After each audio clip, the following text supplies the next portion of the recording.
Email का print out निकाल लो आप। तो जितने लोग यहाँ बैठे हैं, मैं इतने लोगों में से पूछता हूँ कि आप लोगों में से कितने लोग हैं जो अपने मोबाइल के माध्यम से ईमेल का प्रयोग करते हैं? 1 2, ठीक। मातृशक्ति की ओर से हाथ कम उठे, 2 या 3 ही उठे। जबकि मैं समझता हूं कि मातृशक्ति तो इतने कठिन कठिन काम को कर लेती है, यानी खाना बनाना, रोटी को गोल बेल लेना। अगर हमको कोई कहे दे कि रोटी को गोल बेलना है तो हमारी हवा सरक जाती है, या खाना बनाने को बोल दो तो हम उस तरीके से दाल रोटी सब्जी तक नहीं बना पाते। और आप लोग रोज स्वादिष्ट भोजन और एक से एक चीज पकवान बना लेते हो और कभी टेस्ट में फर्क नहीं आता।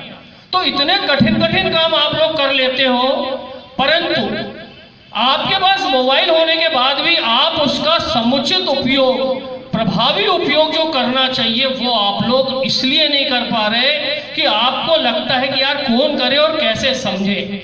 जबकि यदि आप उसको समझना चाहें तो आपको किसी क्लासरूम में जाने की आवश्यकता नहीं है, किसी प्रशिक्षण शिविर में बैठने की आवश्यकता नहीं है। आपका यदि कोई आपका नाती पोता है या आपका लड़का है 12-15 साल का, वो आपको पूरे मोबाइल के एक से एक फंक्शन को समझा सकता है। यानी ये एक ऐसा ज्ञान है जिसमें आपसे बड़ा व्यक्ति आपको उतने अच्छे से नहीं समझा सकता जितने अच्छे से आपको आपसे छोटी उम्र का व्यक्ति आपको समझा सकता है। पर बशर्त है कि आपके मन में इच्छा शक्ति होना चाहिए कि इस काम को मुझे सीखना है। अब व्हाट्सएप आप उपयोग कर रहे हो, केवल मैसेज आया और फॉरवर्ड कर दिए, इतना ही उपयोग नहीं है। व्हाट्सएप के माध्यम से आप ग्रुप बना के ग्रुप का उपयोग बहुत ज्यादा कर सकते हो। कितने लोग हैं जो ग्रुप बनाना जानते हैं व्हाट्सएप पे? कि आप अन्य कार्यकर्ताओं की तुलना में आप प्रेरणादायी होने वाले हैं। आप कहीं ना कहीं किसी विषय में मास्टर होने वाले हैं और कहीं ना कहीं आप किसी विषय में पारंगत होकर के जब चर्चा होगी तो उस चर्चा में आप प्रमुखता से अपने बात, दमदारी से अपनी बात रखने वाले कार्यकर्ता सिद्ध होने वाले हैं, ऐसा मेरा विश्वास है। संगठन को अंगीकार करने की प्रक्रिया, और संगठन को अंगीकार करने का क्या मतलब है?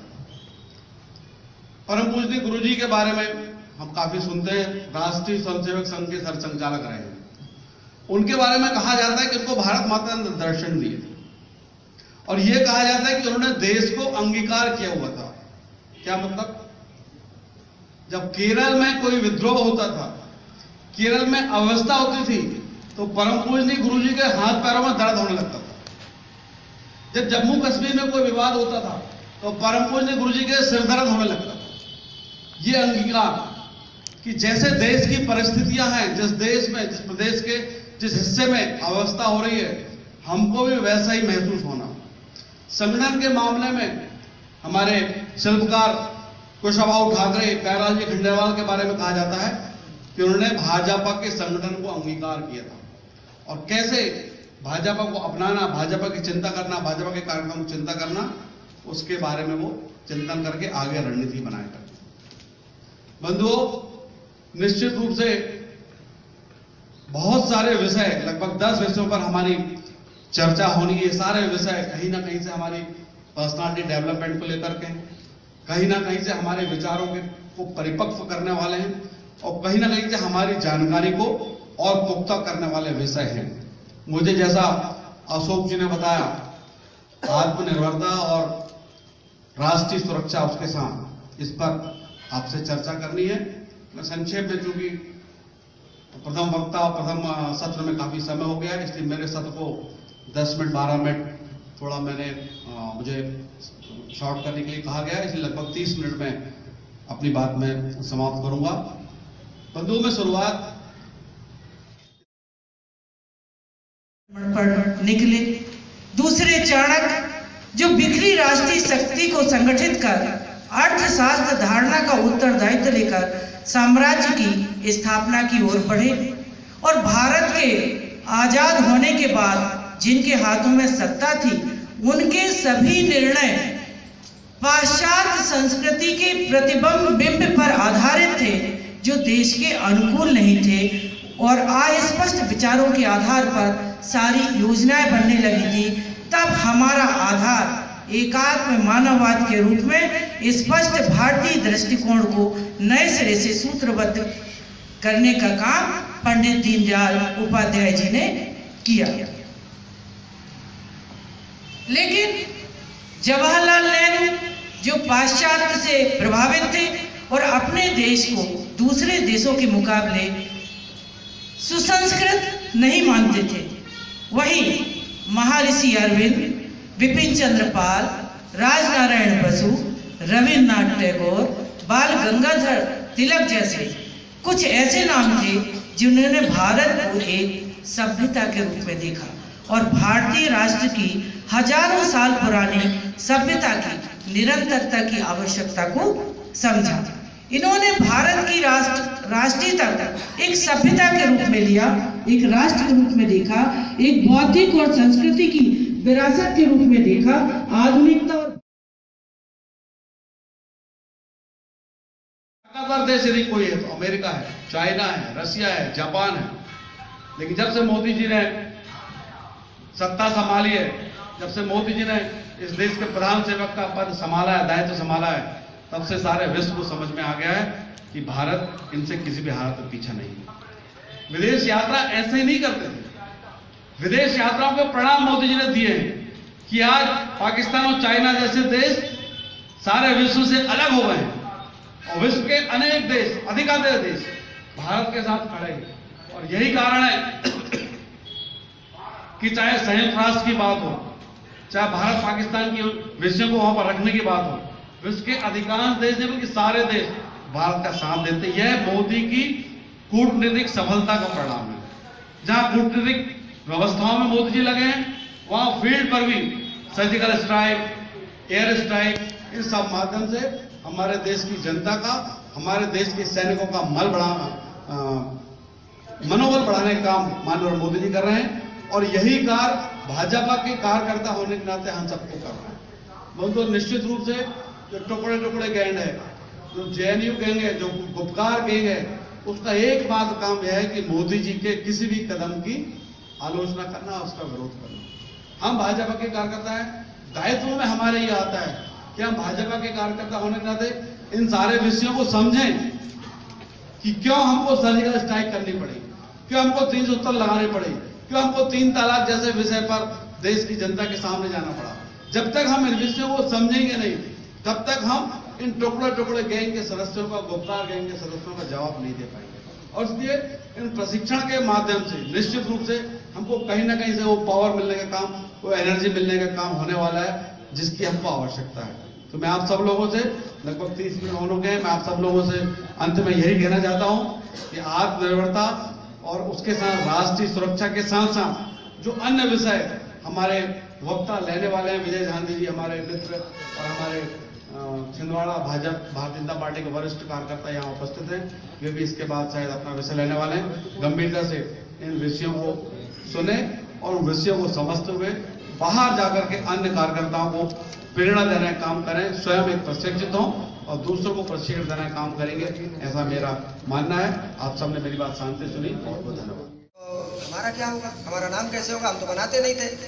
तो ये तकलीफ, और जिस तरह अभी मनमोहन जी ने कहा कि 7 लाख हेक्टेयर जमीन सींचने वाली चिंता आज 40-42 लाख हेक्टेयर की हुई। ये कैसे हुई?